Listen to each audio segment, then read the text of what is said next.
Jericho, nestled in the heart of the Jordan Valley, boasts a rich historical tapestry that intertwines millennia of human development with pivotal moments of the biblical narrative. This site is not only one of the world's oldest continuously inhabited settlements, but also a stage for some of the most significant events depicted in the Old Testament. Known for its sturdy walls, Jericho was a formidable fortress along the route of ancient caravans, which endowed it with a vital strategic position between Jordan and the Promised Land. Its importance is underscored not only by its geographical location, but also by the role it plays in conquest strategies described in sacred texts. Joshua 6:1 highlights Jericho as securely shut up because of the children of Israel. None went out and none came in, emphasizing the city as a nearly impregnable barrier, a bastion against the incursions of the Israelites seeking entry into Canaan. Through the miracle of the falling walls, God not only demonstrated his power, but also reaffirmed his promise to the Israelites. The narrative underscores the faith and obedience of the leaders and the people, fundamental principles that are repeatedly emphasized throughout the scriptures.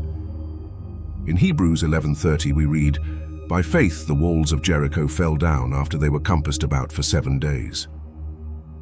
Additionally, archaeological excavations in Jericho reveal layers corresponding to different historical periods, providing a tangible glimpse into biblical descriptions. These archaeological findings, though sometimes subject to debate and varied interpretations, bridge the sacred text and the historical context, offering a window into the lifestyle, cultural practices, and political structures of the time. Jericho is not merely a symbol of obstacles overcome through divine intervention, but also a palpable example of the ongoing journey of the people of Israel under God's guidance. The story of Jericho resonates through the ages, not just as an isolated event of conquest, but as a manifestation of the continuous and living relationship between God and his people.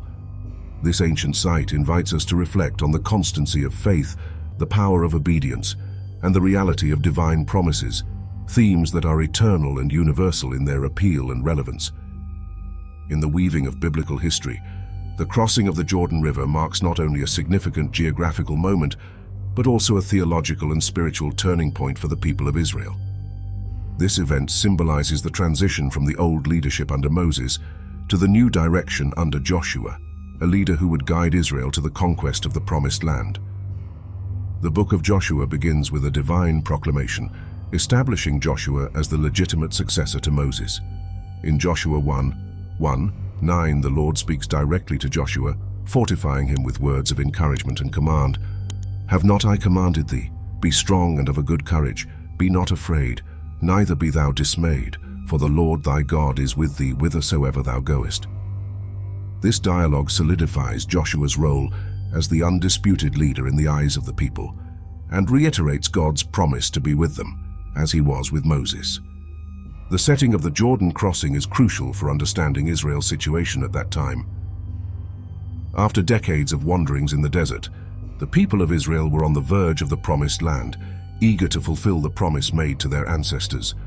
The crossing of the Jordan was a miracle performed by God to confirm to Joshua and his people that he would be with them. As described in Joshua 3:15-17, the waters of the Jordan stopped and rose up in a great heap, allowing the entire nation to cross on dry ground. This miracle served as a sign that Joshua was chosen by God, and that the promises made to Abraham, Isaac, and Jacob were about to be fulfilled. The passage through the Jordan also represents a renewal of the covenant between God and Israel, reinforcing the people's faith in Joshua's leadership and the continual presence of God in their journeys. Joshua, as a leader, is portrayed as a model of obedience and faith. He follows God's instructions meticulously and leads the people in a way that reflects his complete dependence on God. In Joshua 4:1-9, Joshua commands the people to take 12 stones from the midst of the Jordan to erect a memorial at Gilgal, serving as a perpetual reminder of God's deeds and the safe passage he provided. In this context, the story of the Jordan River crossing and the emergence of Joshua as a leader are manifestations of God's continuous fidelity and a lesson on the importance of faithful and courageous leadership. This episode is crucial for understanding the totality of the conquest of Canaan and the challenges and victories that would follow under Joshua's leadership. The biblical narrative in Joshua chapter 6 reveals one of the most remarkable events where faith and obedience are demonstrated in an extraordinary way. The conquest of Jericho begins with a divine command, a clear directive from God to Joshua, outlining a plan that might seem unusual to human eyes, but in the context of faith, represents perfect wisdom and the power of God. God said to Joshua, "See, I have given into thine hand Jericho and the king thereof, and the valiant warriors." Joshua 6:2. This statement is not just a promise of victory, but also an act of encouragement for Joshua and the people of Israel. The plan that followed, as described in verses 3 to 5, was straightforward. God commanded Joshua to have the warriors march around the city once a day for 6 days, followed by 7 circuits on the 7th day, with priests blowing trumpets made from ram's horns in front of the ark. "And it shall come to pass, that when they make a long blast with the ram's horn, and when ye hear the sound of the trumpet, all the people shall shout with a great shout, and the wall of the city shall fall down flat, and the people shall ascend up every man straight before him." Joshua 6:5. This verse not only specifies the action to be taken, but also predicts the miracle that would follow, the walls falling down at the sound of the trumpets and the shout of the people, a powerful testimony to God's direct involvement in Israel's history. The approach God proposed for taking Jericho highlights several important dimensions of biblical faith: obedience and faith. The divine strategy required implicit obedience without visible evidence that it would succeed until the final moment. The people's faith in following God's instructions reflects total dependence on His sovereignty and providence. Prophetic symbolism. The use of ram's horn trumpets, especially during Jewish festivities, is deeply symbolic. They represent a call to assembly, to war, and to the presence of God. Here they announce divine intervention and judgment on Jericho, signaling the holiness and justice of God. The presence of God. The presence of the Ark of the Covenant during the march emphasizes that the true source of power does not lie in Israel's military strength, but in God's presence among His people. The Ark symbolized God's presence and assured them of victory in battle. This event not only serves as a reminder of God's power and fidelity, but also teaches important lessons about the nature of true victory, which comes not through human power but through faith in God's power. The conquest of Jericho, therefore, establishes itself as an eternal testament that the battles faced by God's people are won through obedience to His word and dependence on His power. In the biblical account of the conquest of Jericho, described in detail in Joshua chapter 6, we see the obedience and faith of the people of Israel manifested in a remarkable way. The execution of God's plan for the fall of Jericho's walls was not just an act of war, but a tangible demonstration of the Israelites' trust in God's promises and power. As instructed, Joshua organized the people to march around Jericho. For 6 days, the Israelites, led by priests carrying the Ark of the Covenant and blowing ram's horn trumpets, marched silently around the city. And Joshua the son of Nun called the priests and said unto them, "Take up the Ark of the Covenant, and let 7 priests bear 7 trumpets of ram's horns before the Ark of the Lord." Joshua 6:6. This verse highlights the central role of the Ark and the trumpets, symbols of God's presence and call, respectively. The Ark, in particular, was seen as the earthly throne of God, indicating that He was literally in the midst of His people during this endeavor. On the 7th day, the intensity and complexity of the ritual significantly increased. The Israelites marched around Jericho 7 times. This number, often associated with perfection and completeness in the Bible, suggests that the action was laden with theological significance, marking the fulfillment of divine design. After the 7th lap at the long blast of the trumpets, Joshua commanded the people, "Shout, for the Lord has given you the city." Joshua 6:16. The people's response, a great shout at the end of the 7th lap, was not merely a cry of war, but an act of proclaimed faith. The shout and the sound of the trumpets, followed by the miraculous collapse of the walls, symbolized the destruction of barriers, allowing the people of Israel to take the city as promised by God. This episode is emblematic in biblical study for several reasons. Firstly, it illustrates the importance of strict obedience to God's instructions, even when those instructions seem nonsensical from a human perspective. Secondly, it emphasizes faith as the true key to victory. The Israelites did not win by their strength or strategy, but by their willingness to act based on God's word. Moreover, the fall of Jericho is a powerful reminder that God's promises are unfailing. The execution of this divine plan with its precise instructions reinforces the message that God is faithful and that His presence is a transformative force capable of toppling the most formidable strongholds. Thus, the story of Jericho is an eternal lesson about the power of faith and obedience. It teaches that when God's children move in accordance with His will, there is no insurmountable barrier nor impregnable city. Jericho did not fall by the hand of man, but by the Spirit of God, operating when His people choose to live by faith. At the heart of the conquest of Jericho, we find a potent symbol of God's presence among His people, the Ark of the Covenant. This sacred object was not just a container for historical relics, it was the physical manifestation of God's presence with Israel, a central element in the battle strategies and religious practices of the Israelites. Joshua 6:7 provides a clear description of the role of the Ark in the process of marching around Jericho. And Joshua the son of Nun called the priests, and said unto them, Take up the Ark of the Covenant, and let 7 priests bear 7 trumpets of ram's horns before the Ark of the Lord. This command highlights the Ark as the focal point in the marching order, underlining its importance not only as a religious symbol, but as the guarantor of divine presence and favor in the endeavor.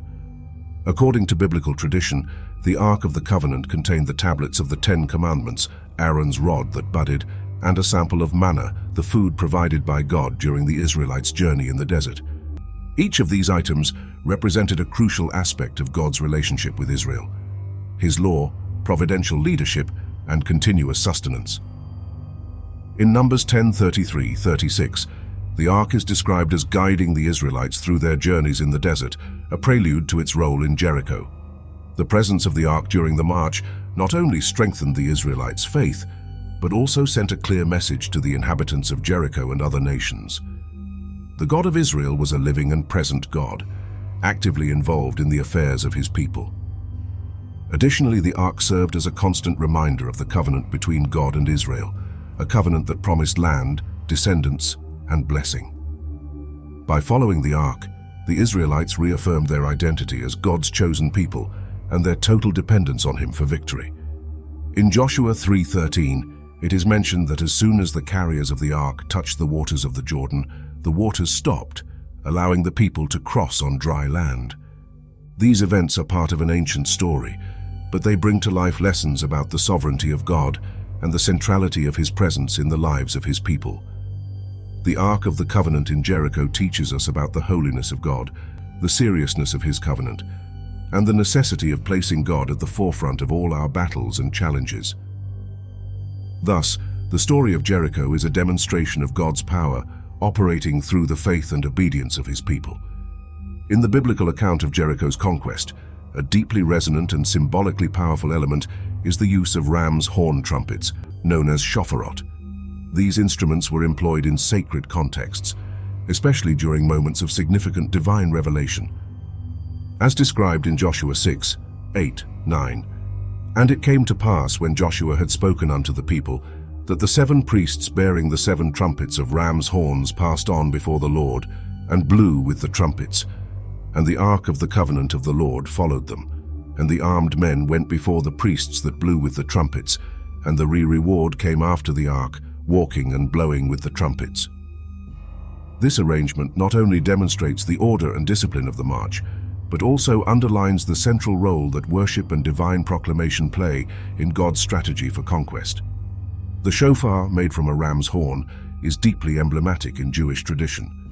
It is often associated with the sacrifice of Isaac, where a ram is provided by God as an offering instead of Isaac, an event annually commemorated by Jews on Rosh Hashanah through the sounding of the shofar. In this context, the sound of the shofar in Jericho can be seen as a reminder of God's provision and substitution, emphasizing mercy amid judgment.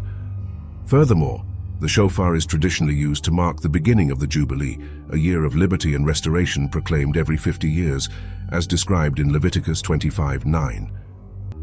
By sounding the shofar, the Israelites announced redemption, freedom, and the restoration of divine order. In using it at the fall of Jericho, the Israelites were thus proclaiming a new beginning in the Promised Land, an act of divine reclamation and purification. The role of the priests who played the trumpets is also significant. They were not merely musicians, they were mediators between God and the people, and their use of the shofar in Jericho symbolized divine direction and blessing. The continual presence of the priests, marching around the walls with the shofarot, was an act of living faith, a declaration that the battle was as much spiritual as physical. The fall of Jericho's walls, to the sound of the shofarot, was a manifestation of God's power working through seemingly fragile and insignificant means. This event teaches a crucial lesson about the power of obedience and proclamation. When God commands, even the most formidable barriers can be brought down, not by human strength, but by the power of His word and presence. Thus, the miracle of the trumpets in Jericho is a vibrant reminder that, in God's plans, the simplest tools can accomplish the most extraordinary feats. They symbolize the voice of God that calls, breaks down, liberates, and restores. The story of Jericho, therefore, resonates not just as an echo of military triumph, but as a celebration of God's sovereignty and the transformative power of His presence and promise. The fall of the walls was the result of strict obedience to a divinely ordained plan that lasted 7 days. For 6 days, the Israelites silently marched around the city once a day, as God had commanded. On the 7th day, the intensity significantly increased as they marched around Jericho 7 times. The role of the ram's horn trumpets, played by the priests, was crucial. These instruments, as discussed earlier, carry deep theological significance, associated with moments of divine revelation and intervention. The sound of the trumpets, followed by the thunderous shout of the people, was an act of divine proclamation, announcing the imminent victory over the forces opposing God's will. The miraculous nature of the wall's fall serves as a powerful demonstration of the principle that God's battles are won not by human strength or power, but by His Spirit. Zechariah 4:6. This event is a call to reflection on the importance of obedience and faith in God, especially in situations that seem impossible to human eyes.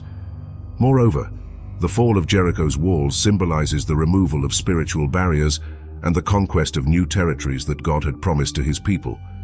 Each step taken around Jericho was a step of faith. Each circuit completed a seal of trust in God's word, culminating in a spectacular demonstration of His power and fidelity. Therefore, the story of the fall of Jericho is a lesson on the character of God and the dynamics of the relationship between God and His people. It teaches us about the sovereignty of God, the effectiveness of obedience, and the power of faith. Through this story, we are reminded that when God commands, there is no physical or spiritual fortress that can withstand His plan. It is an eternal testimony that, for those who believe and obey, there are no limits to what can be achieved under divine guidance. After the miraculous fall of Jericho's walls, the people of Israel were positioned to take the city, fulfilling what God had promised to the people. This chapter of Israel's history, narrated in Joshua 6, is laden with theological meanings and ethical issues that have been debated over the centuries.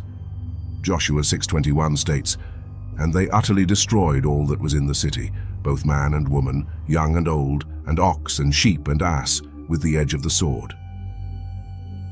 The conquest of Jericho was marked by an order of total destruction, known in Hebrew as Herem, which meant to consecrate something to God through its complete destruction. This act was understood as a purification, removing the corruption of pagan nations to prepare the way for a new beginning under the governance and values of Israel, grounded in the law of God. The inclusion of Rahab and her family as exceptions to this total destruction is particularly notable. Rahab, a prostitute who had hidden Israeli spies and recognized the sovereignty of the God of Israel, is specifically mentioned in Joshua 6:25. "And Joshua saved Rahab the harlot, and her father's household, and all that she had, and she dwelleth in Israel, even unto this day." Rahab's salvation illustrates the biblical principle that faith and recognition of the true God are rewarded with mercy, regardless of a person's past or social status. The order of total destruction in Jericho raises significant questions about divine justice and the morality of war. Some theologians argue that this action was a divine judgment against idolatrous and morally corrupt practices of the Canaanites, seen as necessary to protect the spiritual and cultural purity of Israel. Others find it difficult to reconcile the image of a loving God with acts of destruction. However, it is crucial to understand that, in the theological context of the Old Testament, such actions are not seen merely as military strategies, but as implementations of divine will, aiming to establish a holy people set apart for God in an environment corrupted by idolatry and immorality. Moreover, the narrative of Jericho serves to highlight the sovereignty of God and the seriousness with which he approaches sin and impurity. Thus, the conquest of Jericho is a story of faith, judgment, and divine mercy, intertwining the fulfillment of God's promise with the implementation of his justice. It challenges us to explore the complexities of faith and obedience, and reminds us that the story of redemption is often woven through events that transcend common human understanding, pointing to a deeper and more profound plan of salvation and renewal. Within this dramatic account, Rahab, initially introduced as a prostitute from Jericho, emerges as a key figure in fulfilling the divine promise through her act of faith and courage in sheltering the Israeli spies. Joshua 6:22-25 narrates the interaction between Rahab and the spies. And Joshua had said unto the two men that had spied out the country, Go into the harlot's house and bring out thence the woman, and all that she hath, as ye swear unto her. These verses not only fulfill the promise of protection made by the spies to Rahab, but also highlight Rahab's integrity and faith, who recognized the power of the God of Israel and acted to align herself with him, despite the great risks. Rahab's faith is praised in other parts of the scriptures, marking her as an example of true and transformative belief. In Hebrews 11:31, Rahab is mentioned alongside patriarchal figures as an example of faith. By faith Rahab the harlot perished not with them that believed not, when she had received the spies with peace. This inclusion is significant as it positions Rahab's faith, a Gentile, as a testimony to the redeeming power of true faith. The symbol of the scarlet cord, which Rahab used to mark her house and ensure her and her family's safety, is laden with meaning. This cord not only served as a physical signal to the Israelites, but also as a profound theological symbol, prefiguring the blood of Christ, which offers salvation to all who believe. Just as the scarlet cord protected Rahab and her family, the blood of Christ offers eternal protection against condemnation.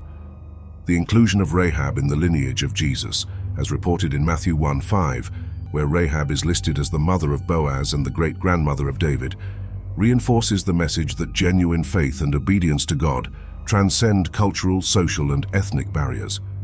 Rahab's story is a testament to God's inclusive plan for redemption, demonstrating that salvation is available to all, regardless of the past. Therefore, Rahab's story is a powerful reminder that faith in God can change destinies and that God's mercy is vast and inclusive. Rahab not only survived the destruction of Jericho, but was integrated into the community of Israel, becoming part of the genealogy of the Messiah. Her story is a celebration of transformative grace, inviting everyone to recognize the sovereignty of God and respond with faith and obedience. The conquest of Jericho is one of the most emblematic stories of the Old Testament, filled with profound lessons about faith, obedience, and the sovereignty of God. This episode not only reveals God's power in action, but also teaches how God uses unexpected methods to fulfill his divine purposes. Reflections on faith and obedience. The fall of Jericho's walls is a powerful illustration of active faith and obedience. The Israelites, led by Joshua, were instructed to march around the city for 7 days, with specific instructions for the 7th day. Despite any doubt or skepticism they might have had, they followed the instructions to the letter. Joshua 6:20 tells us that at the sound of the trumpets and the shout of the people, the walls fell, allowing them to conquer the city. This passage underscores the importance of following God's commandments, even when we do not fully understand his plan or method. God and unexpected means. The divine strategy for the fall of Jericho, the use of trumpets, a march, and a collective shout, highlights how God often operates through means that transcend human understanding. In Isaiah 55:8-9, God states, "For my thoughts are not your thoughts, neither are your ways my ways, says the Lord." This principle is visible in how the walls of Jericho fell, not by military force, but by a demonstration of faith and obedience. God's promises. The story of Jericho is also an affirmation of God's promises. Before the conquest, God promised Joshua that Jericho would be delivered into the hands of Israel. The fulfillment of this promise is a testament to God's faithful character, who keeps his word and sustains his people. In Numbers 23:19 it is said, God is not a man that he should lie, neither the Son of Man that he should repent. Hath he said, and shall he not do it? Or hath he spoken, and shall he not make it good? Practical applications. For believers, the story of Jericho serves as a reminder that obedience to God is crucial and that our faith is often tested through waiting and perseverance. Moreover, the story encourages us to trust that God can use any situation, no matter how desperate it may seem, to manifest his glory and advance his plans. Therefore, the fall of Jericho's walls is not just a historical event. It is a narrative that speaks directly to the hearts of those seeking to understand and live according to God's purposes. It teaches us about the power of faith and obedience, and assures us that even the most formidable obstacles can be overcome when we place our trust in God and follow his guidance faithfully. Did you like the video? Share it with someone special in your life. Grace and peace, brothers and sisters.